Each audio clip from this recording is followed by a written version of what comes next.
What is ozone? Well, it might be the perfect solution to avoid antibiotics and a good self-care treatment. I wanted to get with somebody that knows a whole lot about it and actually owns this company, Simply O3, to learn a lot more and get, as a fellow dad of four, a lot more information for our family.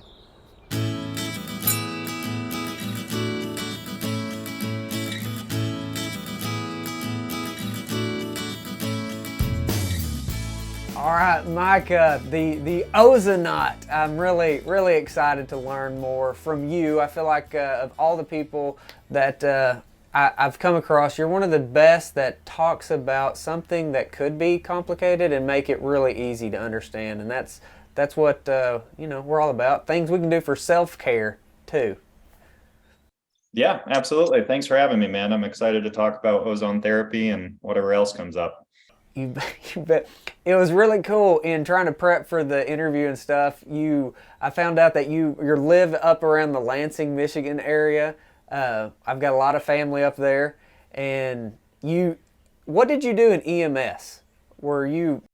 Yeah, so I was going through nursing school. I basically did internship. So like I didn't actually end up going very far into EMS. I was considering it, but pretty quickly I was like, man, this is not the job for me. And some people have that, but I just had such a drastic emotional response to the things happening that I realized I don't think I have I'm just not made for this, is what it came down to. Well, it's brutal. I did it full time, 8 years. So yeah, those 24-hour shifts are just brutal, and then all the other stuff that goes with it. But cancer is going to be a big deal, and that's kind of where I wanted to start with kind of visiting with you on things that I want to make sure that we do. So my little boy, he's been cancer free for almost 2 years, but trying to stay on top of how do we optimize his health and do things. And we've got 4 kids. The second one had the ear infections, and after I listened to a podcast you done, I actually bought your ozone generator and stuff, and knocked out her ear infection like crazy. So I was like, we got to learn a lot more about this, because ear infections can be a booger, and I don't want to pour all those antibiotics in them. So can you talk about kind of those super base level modalities and treatments for in using of ozone? Yeah, for sure. So ozone is a gas, so we're applying a gas form of activated oxygen. So it's O3, oxygen is O2. So it's pretty similar in its chemical makeup to oxygen, but when you add that third oxygen atom to make O3, it becomes very unstable. And from that, you can elicit a lot of benefits from it. So a lot of people know about ozone because you can't breathe it, right? There's pollution, there's other stuff, the ozone layer. Some people basically have partial information about it, and you're not able to breathe it at all because there's no antioxidant buffering system in the lungs. But what we discovered over the last 100 years of using ozone therapy is that it can be safely applied into a lot of other areas of the body, because there's an antioxidant buffering system. So it's not going to have the same effect as if you were to breathe it. It actually elicits a beneficial effect. And that effect is a little bit different based on where you apply it. So say like the ears is going to have a different mechanism of action from the blood. I mean, there's some crossover, but largely what it's doing is different. So like in the ears, around the skin, or in the mouth, it's a very powerful antiseptic, meaning it's able to eliminate like the ear infections, or even something as severe as gangrene on a limb can wipe out gangrene and all that kind of stuff. And it's really incredible, because when you think about it, it's like if everybody actually believed in like ozone therapy, because it does come down to paradigm issues really, and just knowledge that it even exists. But a lot of it is kind of, it's not pushed down, but just people in their certain paradigm won't allow them to venture into other things that work, because it's just not within their box. And I mean, we all do that to a degree, but anyway, you would never have to take antibiotics for any ear infection again, which is a pretty wild statement, but it's true, and it has a non-toxic effect. And so you would save a lot of people from all the gut issues and the other issues that are derived from antibiotics. And that's just one thing. I mean, it can be used for all sorts of stuff. So it's not like a cancer cure, but it's often used as like a cancer adjunctive too, which I'm sure you know about. But because it's supporting the immune system, improving oxygen efficiency, so the cell's ability to make energy essentially, and a few other things. But I think it's one of the most versatile therapies that I can personally think of because it can be used in so many different applications, from chronic disease to performance to acute infections to anti-aging. And it's just one of the most versatile things that I'm aware of because it's used in so many different things. It's pretty cool. I was really blown away as I dove in and tried to learn and understand more.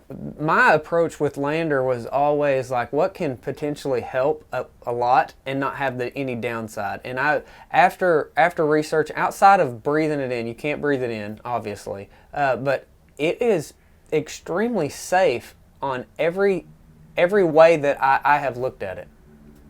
Yeah, it is. So, I mean, a lot of the people that don't like ozone or write it off pretty quickly, they'll find some literature on like the ozone smog essentially and breathing it in. And then they'll just say, well, because you can't breathe it in, it can't be applied anywhere else. But we actually have really good biochemistry on it. We understand how it works really well. And so it is extremely safe. And I think you're right in that you want to first do no harm. So regardless of what therapy you're doing, just make sure that there's not harm being done to the body and then go from there. So at least it's all upside from there, right? So even if it's just incremental, it's going to be somehow benefiting the body. But ozone is, yeah, it's extremely safe, incredibly so, almost to an unbelievable level. They did a clinical, yeah, I mean, which is part of why I got involved with it, is I just found it so fascinating. But they did a clinical report where they assessed over 300,000 IV ozone treatments, so taking out the blood and mixing it with ozone and putting it back. And they found an adverse event rate of 6 in 100,000, which is lower than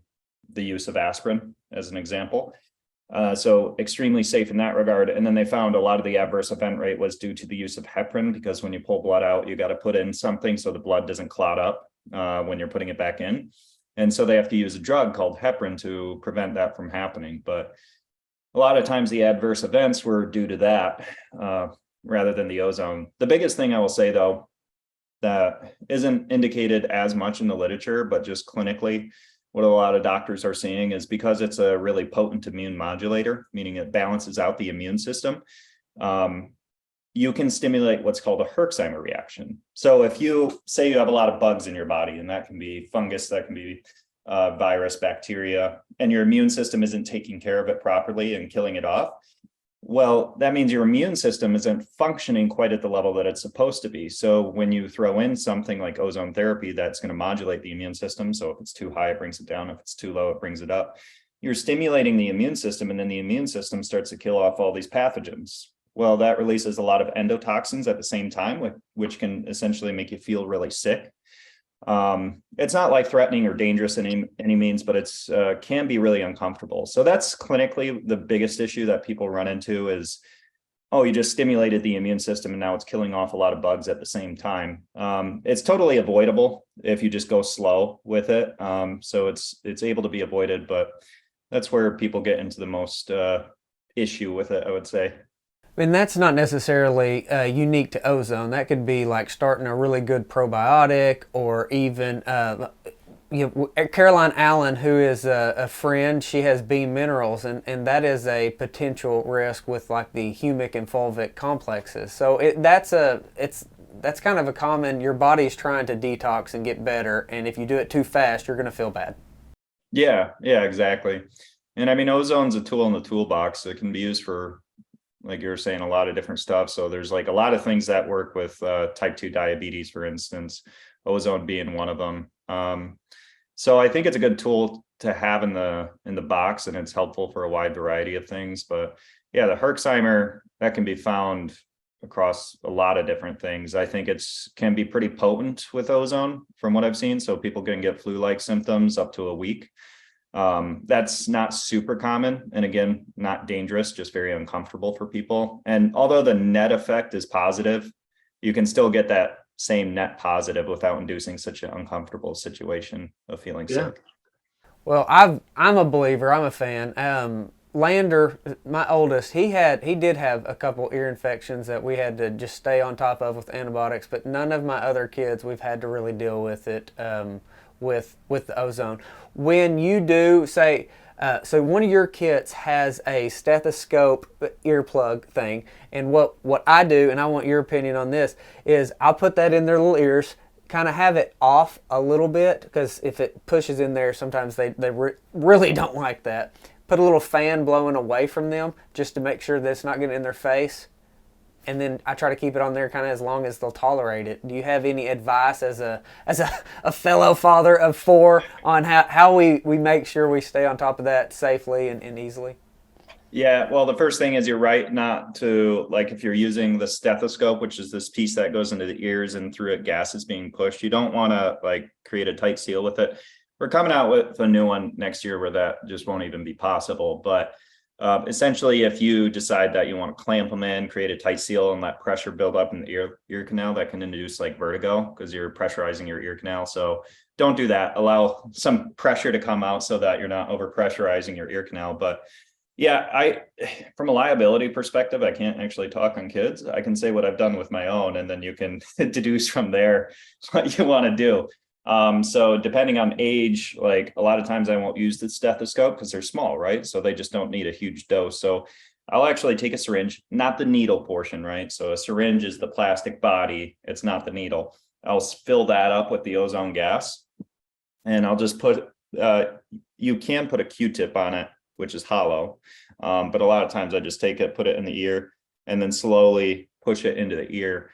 And that'll clear them up within a day or two if I do that. And it's a lower dose, so it works pretty well. But my kids are, a little bit younger than yours. So for my oldest one, she hasn't had a cold or ear infection in a great long time. But I would probably feel comfortable giving her a stethoscope one, which is going to be a little bit more of like, not an adult dose. You can time it out. So an adult might do 4 to 6 minutes. So with her, I might do like 60 seconds.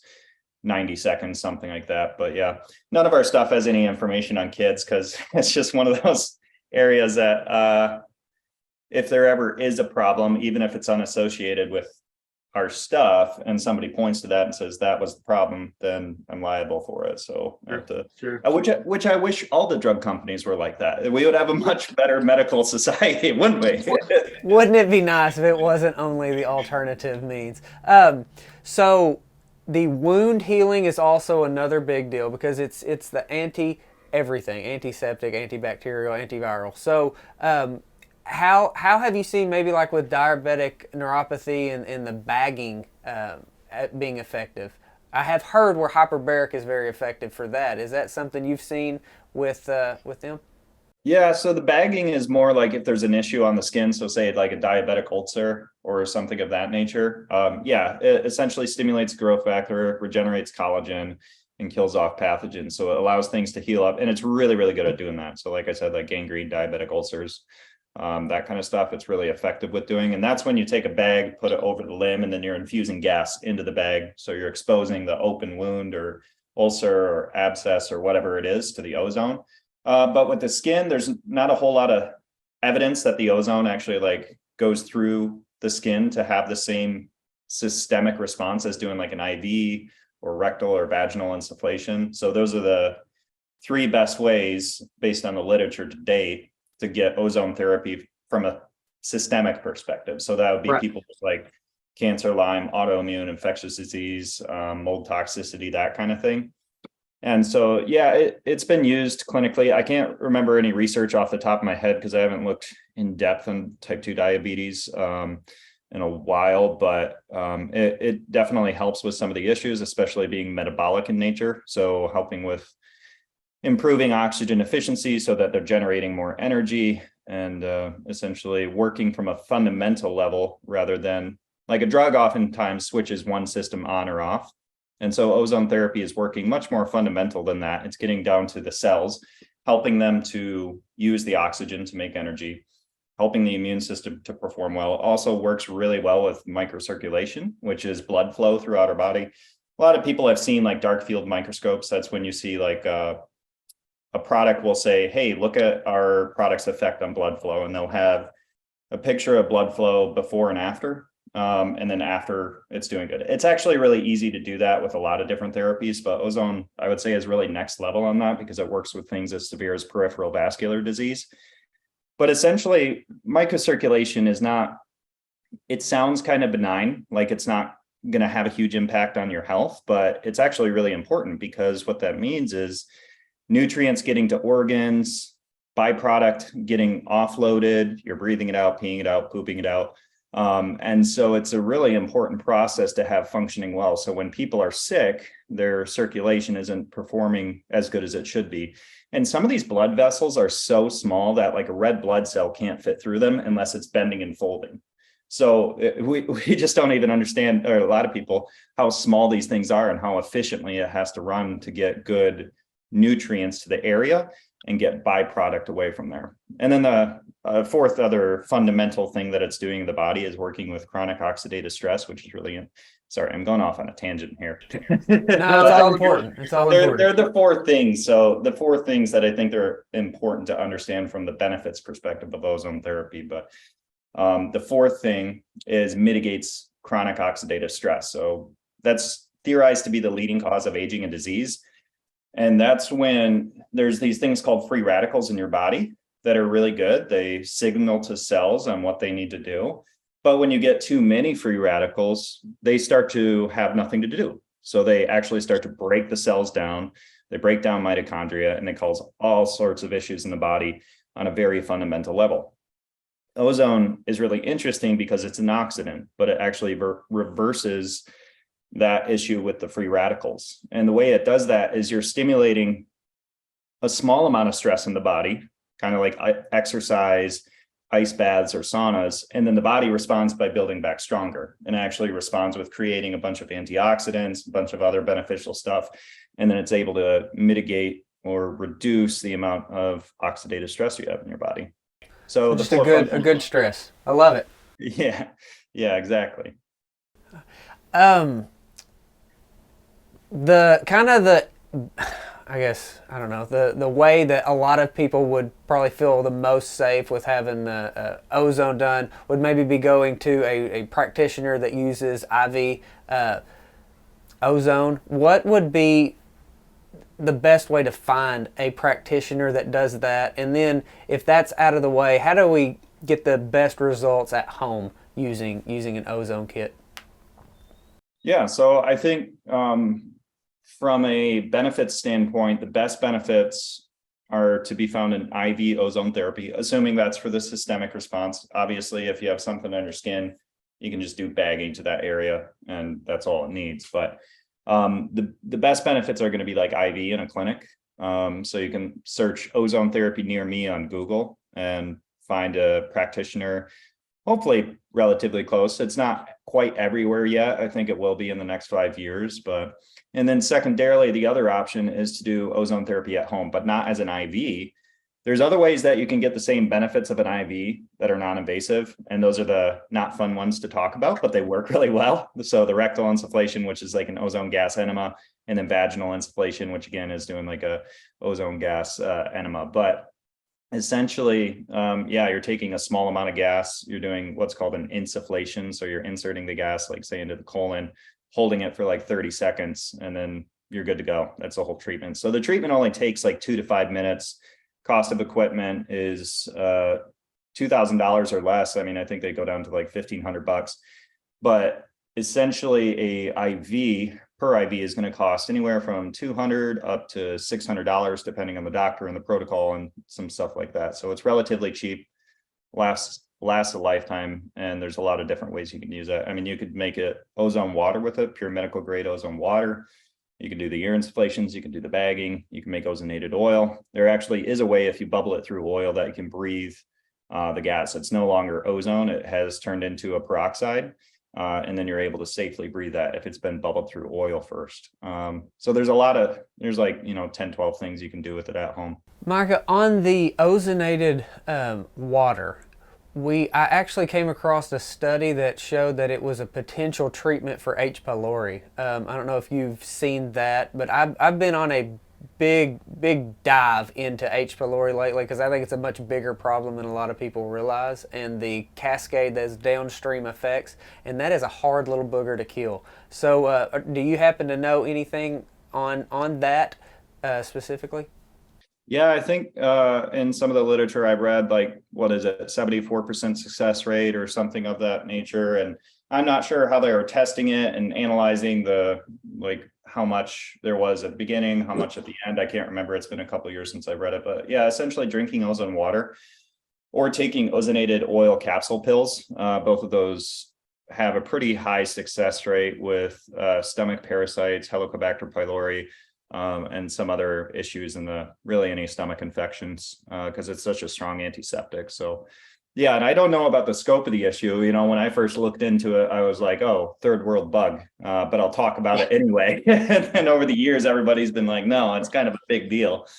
So it is a huge deal, and I don't know why we're not talking about it yet, but I think that we're on the cusp of it being realized of how significant it is, and it's not a third world only problem by any stretch. On that topic, one of the byproducts of the H. pylori is going to be ethanol, ammonia. I mean, the downstream effects are big, and I was curious as to the IV or even the rectal insufflation, if that counters any ammonia buildup, if that's something you're aware of. I actually have no idea. I'm sorry. I mean, I know if you're looking at like H. pylori and that being the root cause, like I said, drink the ozone water, the ozonated capsule pills are really helpful. But as far as, systemically, how does it work with ammonia in the body? I don't know exactly. Well, I was just curious. That's something that keeps popping up in research, and I don't understand it by any stretch, so I didn't mean to put you on the spot there. It's just very, very interesting. I guess the last thing, brother, where can we find out more about, because you have a ton of resources that are phenomenal out there, and then so education and the ability to purchase equipment. Yeah, I'm trying to get better at putting out information in a way that's easy to navigate, because most people don't know. I've written easily over 1,500 pages on ozone therapy, and a lot of them are like articles that are 10, 12 pages at a time. So I have tons of, but if you go to the websites, you don't see a whole lot. So I'm building out a new website that'll be much better, and it's called drsozone.com. There's kind of the old website on there currently, and the new one will come in with a bunch of new articles, much easier to navigate and that kind of stuff. I have a YouTube channel that has a lot of in-depth. It's more like, hey, I'm an ozone nerd. I want to understand this stuff. And so that's more depth into ozone therapy specifically. And that's just, again, DRS Ozone. So youtube.com/DRS Ozone. And then I have an Instagram, which is much more just my personal thoughts, ideas. Sometimes that includes ozone therapy. Sometimes it doesn't. Trying to get better at it, but that's more of me. So ozone therapy and surrounding information, and that's Micah for health. But I do put a lot of ozone therapy information there as well. Oh, you're doing a great job, man. I think that this is a resource that everybody could be able to potentially have, at least in the family. Maybe not every single home, but in the family, and be able to overcome a lot of little issues. Yeah, and I forgot to mention my company. Yeah, hey, mention your company, brother. Simply03 is the name of my company, and that's simply03.com. But that sells ozone therapy equipment, training, resources, education.